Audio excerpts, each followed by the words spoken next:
Fun with fire. Tonight we're doing one of these little tiny fountains of the Phantom Defender series. It's called Propulsion Fountain. Pretty cool. Safe and Sane is the name of the game. Item number H325. Effects silver silk chrysanthemum with blue to purple and green titanium burst. That's what it's going to look like. These things are not that, they last maybe 20 seconds, but they're like really cool.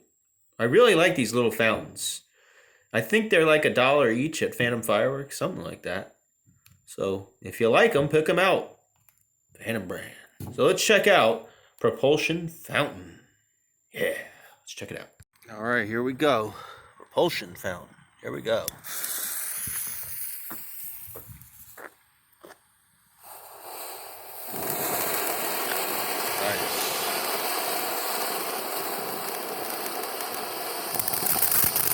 Oh, wow.